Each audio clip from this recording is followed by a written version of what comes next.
about, this is just handy. It's just little and, oh my. Okay, I feel so official. Okay, so we are talking about opening and closing appointments, okay? And so first of all, and I have my notes here, we don't very often teach from a slideshow in there, so I have notes that hopefully coordinate with my slideshow. Here, mine's not near as pretty as Stacy's, but first of all, as we're identifying that, you guys, reasons of why do we hold appointments, okay?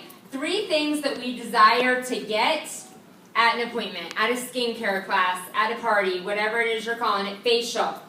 When you're in front of somebody, 3 things that we desire to get from our appointments. Would we all agree from this? Okay? We want sales, bookings, and team members. Yes. Okay? We also, so those are the 3 absolute, like black and white measurable outcomes that we want from those appointments. But we are also there to build relationships, build rapport, and develop customers. And develop customers is a little bit different than sales, and I put these down on here just because these 3 also need to be in your mindset.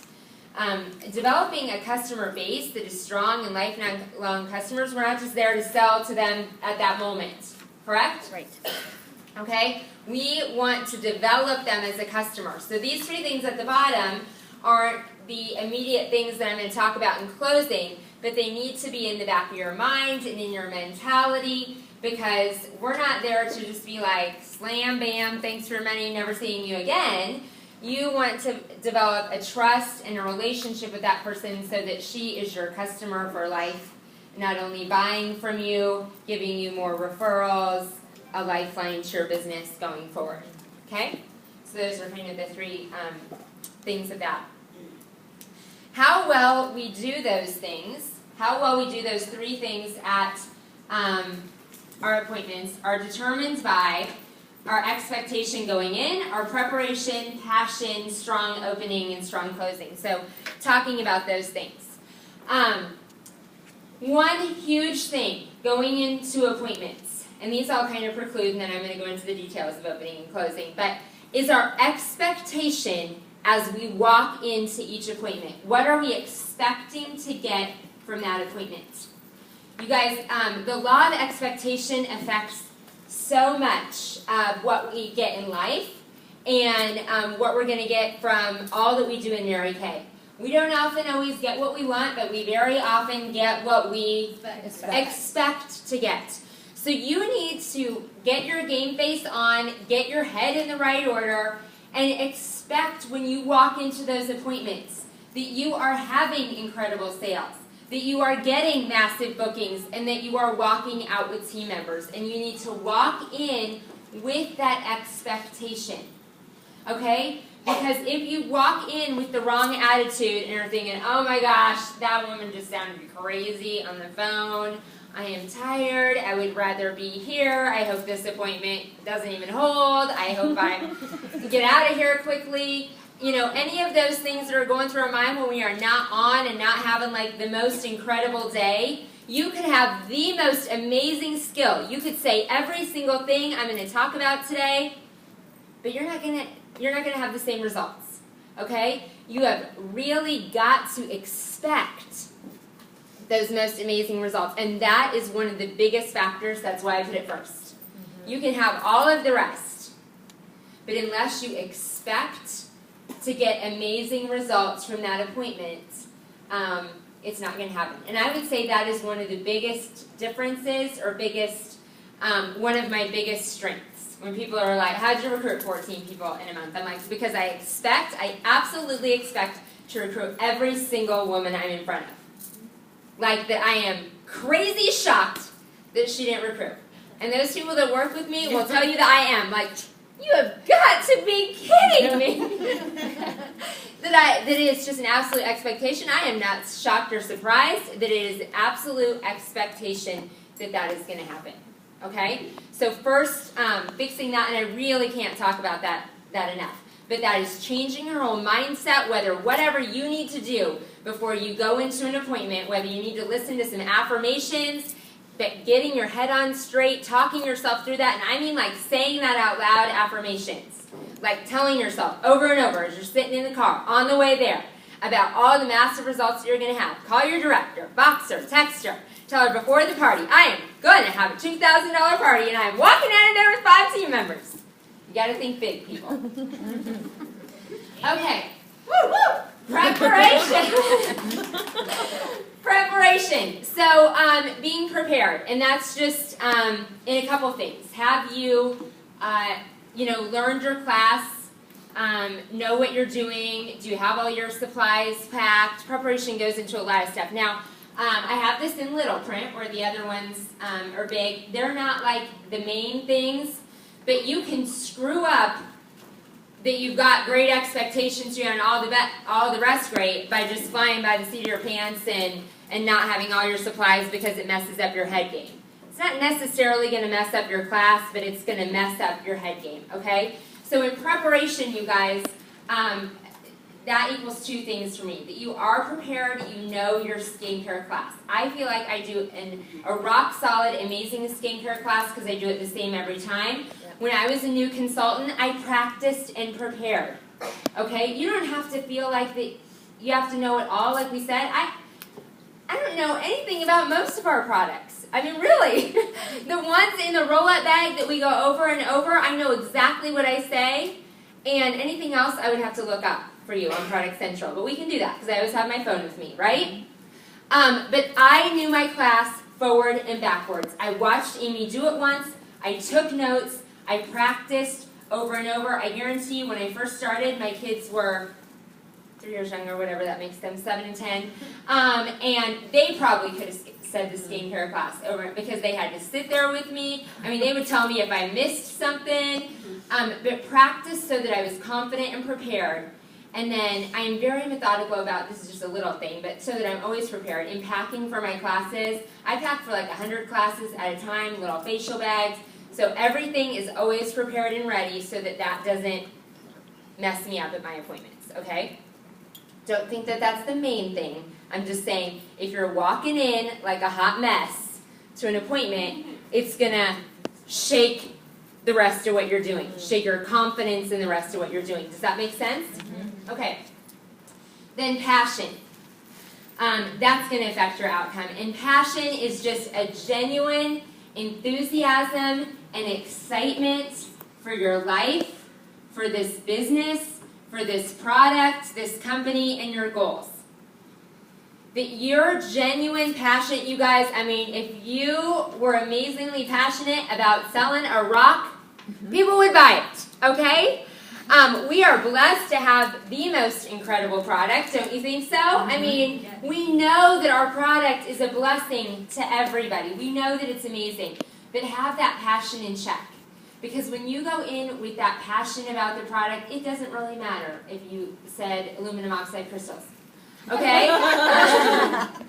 And that's true, so don't get hung up in that. If you are so passionate about what microdermabrasion did for your own face, right? Yes. Then your passion is automatically selling that product.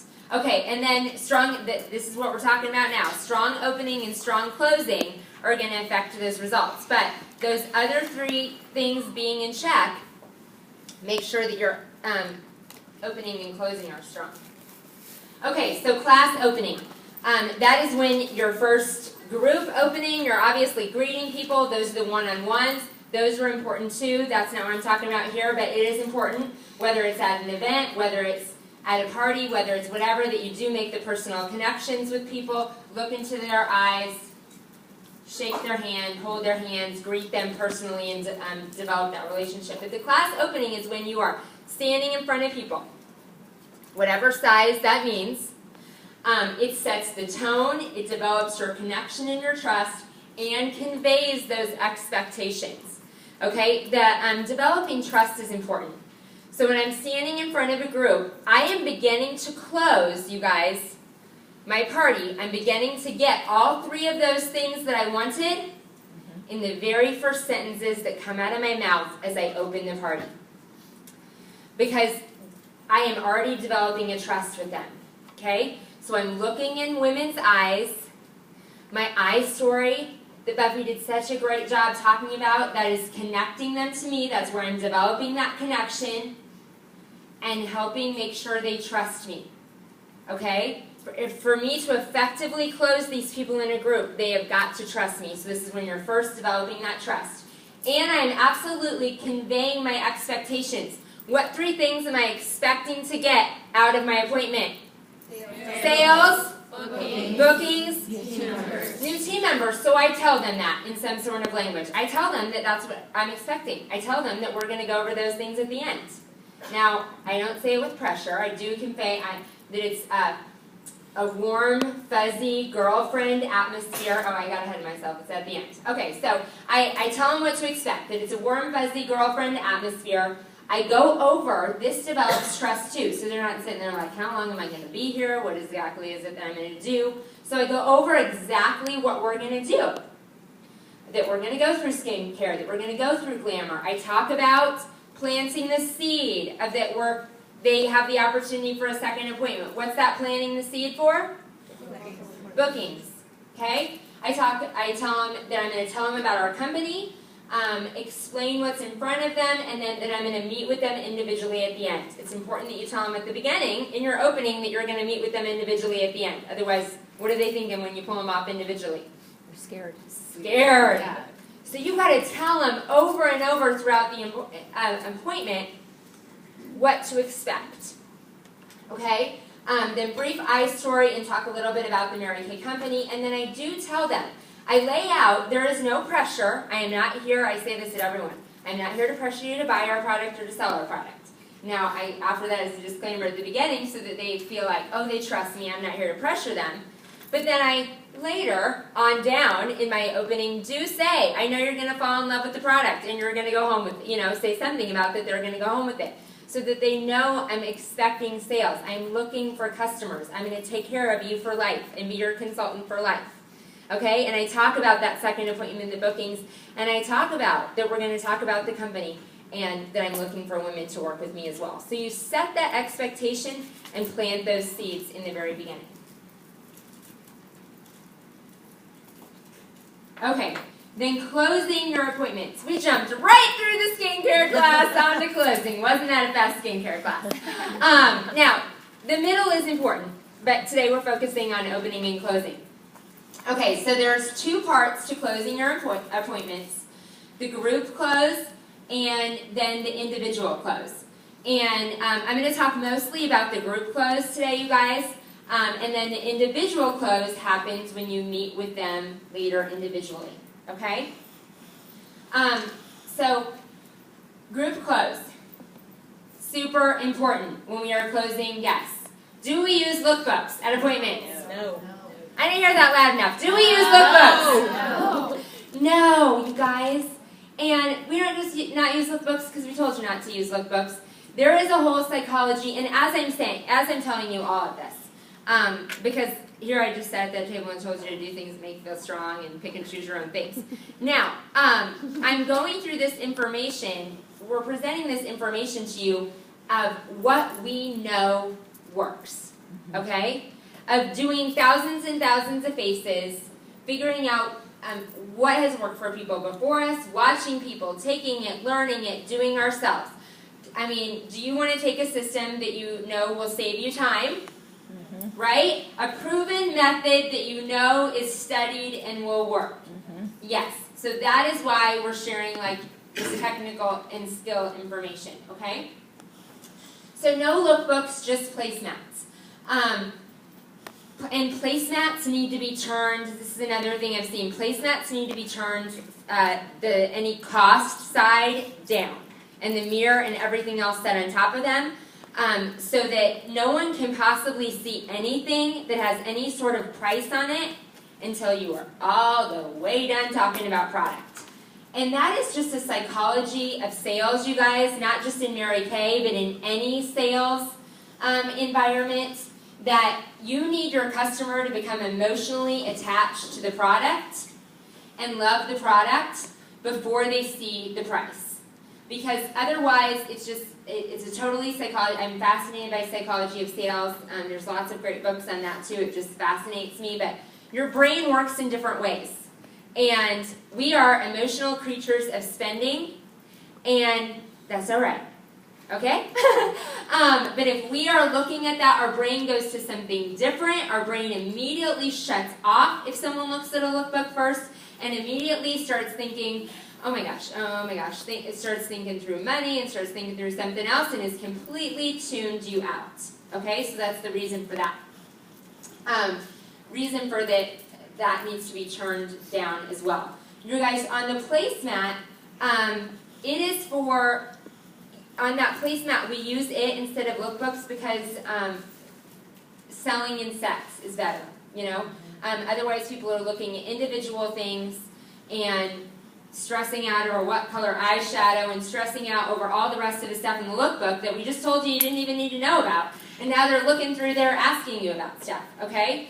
So you focus on selling the product, selling the sets, get women started on our core products, on skincare, on those sets. You know, we are talking through at our appointments our best stuff, right? And the things that women need to be on. And then the rest of the stuff is sort of kind of gravy and stuff that's left over for second appointments, follow-up sales, things like that, right? Mm-hmm. Would everyone agree? But we develop customers when we sell sets to women. And those, they're going to be happy that way. Those are the products that they need to be on first. People start picking and choosing, and they start hodgepodging and doing things that aren't working together. So we're enabling them to make a good decision. And just like Roxanne talked about the whole TV sales thing, oh my gosh, you're just confusing the heck out of women. You just give them a few choices of the sets. And then you guys, it's important to romance the sets. And I think I have this on there next, and then I'll come back to this. The set sheet. This is what ours looks like. You might use something different in your unit, but it's the basic sets that you go through in your roll-up bag. We happen to have a special thing in the corner of ours that we go through, a queen, princess, and duchess, and I'm just going to tell you how we do it. Really romancing those sets at our events, at my grand openings. We bring 3 people up to the front of the room. We have different sized crowns we put on them. We totally romance it, romance the sets, people holding them, touching them. When you're doing your own appointment, you can have those roll-up bags filled as example bags. The more people touch the product, the more people feel the product and take ownership of the product, the more that they're imagining themselves going home with that product. Does that make sense? So that's kind of romancing the sets there. But it's so important, you guys, to sell in sets. And to know lookbooks, you guys, some people say, they're like, well, what if they ask for a lookbook? I brought out a lookbook because somebody asked for it. Just to overcome that. Like, we don't, oh, we'll get to that. So, at the group, just like, move on over. Oh, look at something else. Like, I didn't say that. That is what I do. Like, lookbooks do not come out in group closing. If you eventually have to get to it in group close, they are put away. They can't be anywhere that they can see you possibly have a catalog. Like, oh, you don't have catalogs at these appointments. You can say that, say whatever it is that makes you feel comfortable, but no lookbooks. Because if you are at an event or you're somewhere else, a consultant, getting a lookbook out for one customer ruins it for the whole rest of the event. Everyone's like, I want a catalog, I want a catalog, I want a catalog. And then everybody, the sales director's up there going, give me that lookbook. Okay? So when people ask for it, we still mean no. Okay. Group close sheet. This is the next one. You guys, I love this, and this came kind of fuzzy, but you get the concept of what we're using. Oh, thank you. Good job. Oh, good job, Amy. And I love this. It's been kind of a work in progress, but this is the closing sheet that we now use at our appointments. And it addresses and makes sure that in the group close that we are closing all aspects of those 3 things that we were looking for, which are Sales, bookings, and new team members. And we went all three of those things, correct? Yes. Okay, you guys, just a little story as a new consultant. When I was a new consultant, I was scared to death of the individual close.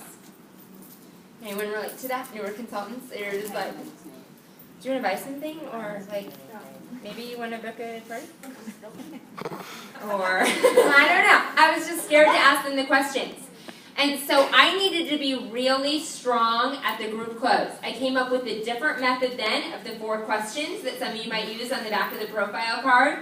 We then heard an amazing training on this sheet by a top director, and it addressed, the reason we came to this sheet, is it addressed the things that we weren't necessarily getting from that other close. But if you are so strong at your group close at the table, you will breeze through that individual close, okay? Because you no longer have to sit there and ask them questions, because this does it for you. That's what that tool did, that's what this one did. Know that we don't come up with these just out of the air, though either. Lots of time, lots of repetition. When we first went through and did this one, I was like, before we even do it to people, I'm doing it myself on 50 faces. We're going to tweak it, figure it out. Again, my poor children, I probably said it 100 times. I had them video me, then I watched it back, then I did it again. So we developed these systems so that they're strong and you can use them consistently and get consistent results. Because do we all want to get consistent results? Yes. Yes? Consistent high sales? Yes? Yes. Consistent bookings? Yes? Yes. And consistent team members. And so if you believe, if you expect that you are getting that, and you use a system that you use consistently like this, you're going to get it, okay? So this is a group close at the end. And know that I've closed all the way through. But you guys, it is our job, again, in the psychology of selling, we have to enable women to make a decision. You can't go all the way through an appointment and then just like start packing up your stuff. Okay? You have spent the time to do that at an appointment. It is our job to enable them to do that. We know that this is an amazing product. They all deserve to have it. Don't you believe everyone deserves to have beautiful skin? Shouldn't everyone be using the Miracle Set or Time-Wise Repair and Microdermabrasion? Yes. We believe every woman should have it, so you need to enable them to be able to make that decision. So, I think I talked about the psychology and the proven success of doing a method consistently. And when you do something consistently, it also leads to confidence. And when you have confidence in your presentation, confidence in your closing, you're going to get so much better results. But consistency in your closing leads to that confidence. You've got to do it day in, day out, appointment in, appointment out, every single time. And that confidence is going to lead to consistency in your presentation and then consistency in what you're getting back. Okay? Your confidence gives your customer confidence in making their decision. If your confidence at all in how you are presenting your closing is wavering, do you think that they're going to have confidence in their decision? No. But if you are confident in closing them, you are giving them confidence in their decision. Okay, so quickly through the sheet, you guys. What we do is go through the 3 different aspects that we're asking for, which again are sales, bookings, and team members. And they're in that order. Okay? Because our first job, nothing happens until somebody, what did Mary Kay Ash say? Nothing happens until somebody sells something. So our first role is to sell the product. So immediately after you have gone through that roll-up sheet, and this was something I was doing differently before. So immediately after you have talked through the product, immediately after you have romanced that roll-up sheet, you close them in a group on the sale, expecting that they're going to go home with something. And a little bit on closing and the vocab, you guys. It is really important. It's still a work in progress with me, something you're going to have to practice. But to use the words when instead of if. Never, ever using the word if in a closing. Again, it relays our expectation. If we say, if you like, and if you guys would like to go home with anything tonight, and if you'd like to get a roll-up bag, and if you'd like to do that, then you can put it in there. Does that sound like I have any confidence that they're going home with anything? No. But if I outlay the expectation and I say, when you're going home with things tonight, go ahead and put a ticket in when you're going home with something. When you write something on that sheet, go ahead and put in a ticket. When you write down something, go ahead. When you write down something, go ahead and throw in a ticket. So how we do these first questions on the sheet, you guys, is we just ask them questions. And people just do what they're told. That's what you first need to expect. Okay? We are creatures of we do what we're told. So you just expect they're doing this with you. Tell me, what products do you love most? Do you have any product questions? What sets of product would you love to go home with today? And when I go through the sheet, you guys, I tell the people, some people who are working ahead and we want them to work with us, I always outline the sheet. I've started to do this and tell people, I was like, do you remember those achievement tests that you took in elementary school? And the teacher said you had to stop with the little X. I'm like, this is like that. Stop with the X. Nobody go past the first set of stars without me, okay? And we just make it real fun and funny that way. But closing, so we first ask them about the product. Then we ask them to take out their sales receipt. So they're taking ownership of that, write their name on their sales receipt. At our events, we do reverse tickets. Instead of giving them tickets for things, they give us tickets back for things. So they have 25 tickets in front of them. They write their names on the ticket at the beginning of the event. Every time they contribute, ask a question, answer a question, they throw a ticket into the middle. And then we do drawings throughout. Okay? So they've thrown in tickets for writing their name on this. They've thrown in tickets for answering these questions. And then comes the real closing of the sale at the group part. Okay? They take out their sales receipt. I say, write your name on your sales receipt. This is like kindergarten. You get to throw in a ticket when you write your name. Isn't this fun? Okay, so when you write your name on your sales receipt, put a ticket in. Everybody checked it out. Does everyone at your table have your name written? Everyone's like looking over their neighbor. Did you write your name on your sales receipt? Throw a ticket in. When you write down something that you're going home with today, or I say I want you to write down whatever it is that you're going home with today. When you have something written down, go ahead and throw 5 tickets in, and we're doing a drawing just from these. So when you have something written down, hurry, write something down. When you have something written down, 5 tickets are going in, okay? And you told them to write something on your sheet. So everybody's writing something down, and you're like, oh, if you can't figure out exactly what it is, and you need your consultant's help to select your items at the end, then go ahead and write the word something. You just write the word something, and your consultant will help you fill that in at the end. Whatever it is that you're going home with, write that down. Eyeshadows, queen bag, whatever it is, as long as you wrote down something, even if it's the word something, throw in 5 tickets. Okay, everybody, tickets. You're just expecting them to do it. Everybody's doing it. Everybody at their table's doing it. And then we do a drawing just from those tickets. But it was a big way in the psychology of the sale. They have a sales ticket with their name on it. They wrote down what they're going home with. They're already sold on that. We've romanced the sets. When we romance the sets too, one more thing is I really talk about it being a deserve level. If you think you deserve to be a queen, if you think you deserve to have it all, so that they are taking ownership of that queen bag. And you guys, the results when we started using this over something else and really started romancing that bag, people touching it, holding it. Don't you deserve to be a queen? Don't you deserve investment in your skincare? If you believe that you deserve to be a queen and have an investment in your skincare, the amount of princess and queen roll-up bags going out of the studio in the first, I was like, this is crazy good. It was crazy. I had always been getting a lot of team members and always been getting a lot at my personal appointments, but not necessarily my consultants at events that I could do myself, have guests, my consultants have guests, and everybody be going out of there with queen roll-up bags.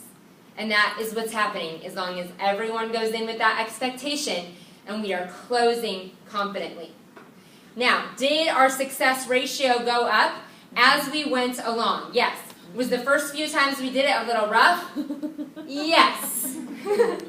But then we videoed ourselves, we watched, we were awesome with each other, because when we first presented this, we did it as a group, and we're like, oh no, say this, we're like, oh, we got to tweak this, oh, we said the word if, or we're trying to do it better. It's a constant work in progress of your confidence. But if at all you are like, if you want to get anything, and waver in your confidence, you just took that confidence away from them in making a decision. Okay? So your confidence enables their confidence in a buying decision. Okay. And then, you guys, then we close on the booking, and just expect everybody's booking an appointment. We talk about that follow-up appointment again. We have mentioned it at least 5 times throughout the event that we are expecting booking at your second appointment, at your second appointment, at your second appointment. Not if you choose to have a second appointment. It's like everybody in the room is having a second appointment, and why wouldn't you? Everybody's having a second appointment. Just like an expectation. So then you close on the second appointment, and when you're scheduling your second appointment tonight, we give away a free compact. That's what we do. That's not written on the sheet. You can do whatever it is that you want.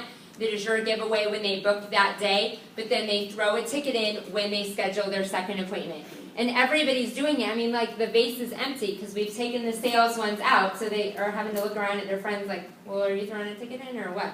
The rest of the people at the table. Then we do a drawing just from those bookings. But it's closing on that. They're writing it down, closing on the bookings. And then after we've done those 2 things, so it's like you talk about the thing, you close it. We talk about the product, we close the product. We talk again about the bookings, we're closed on the bookings. Then we go into sharing the opportunity. On our sheet, we just have a bunch of fun questions that are interactive, that they're talking with us. I love the sheet for this because how many people have ever had guests and then something happens and you go home and you don't even remember what they look like or what they did for, what they do or anything about those guests? This gives you a whole insight into their life because they're answering questions for you. So you no longer just have a profile card. You have what motivated them. If they had an extra $100 a week, what would they do with it? Do you suppose it's a lot easier to follow up with this guest? Mm-hmm. Do you suppose when she becomes your team member and she forgot why she signed up and you can remind her why she needs an extra $100 a week, or remind her why she wanted more freedom and flexibility in her life, or remind her about the different things that goes through all of those on there as well. And then when we share with all of those, we talk about the starter kit and close on the starter kit. Close on the opportunity. And we do offer a signing bonus at our events. You might not be doing that at your appointment, but we close on it. We say, this is the starter kit. We would love to have you with us on our team. It's not a life or death decision, and close on that at the appointment. And they write in the last one, yes, no, or maybe. Because people might make that decision right there. Even if they didn't write yes, they might have written no on this. One of the most powerful parts of this is they now know what to expect as well in your individual close. So that when you now take them away from the table and you have their sheet, you are not blindly sitting there with them with a blank stare thinking, with a sick feeling in your stomach, thinking, now I have to ask you if you want to buy anything, and if you want to book, and if you want to be my team member, They know exactly what you're going over, right? Mm-hmm. Do they know exactly what to expect? You know exactly what to expect. So you have their sales receipt, they wrote things on it, just like Roxanne said, even if they just wrote an eyeshadow, whatever, you're going through, adding things to it, selling, getting over the selling, taking that, putting it away, it's done. And then going over the booking. And then going over the opportunity. Now, would that maybe get flipped for somebody? Because yes, occasionally you sit down with someone and they're like, I'm signing up, I'm so excited. And you're like, okay, here's your agreement. I'll be right back. So yes, occasionally it gets flipped because you do have some people that are so excited about one of the things. But it gives you confidence. That's one of my favorite parts of the group close. You individually have so much more confidence sitting down with someone for an individual close, looking into their eyes, because they already know what to expect, and you just have to enable them to finalize those decisions. So.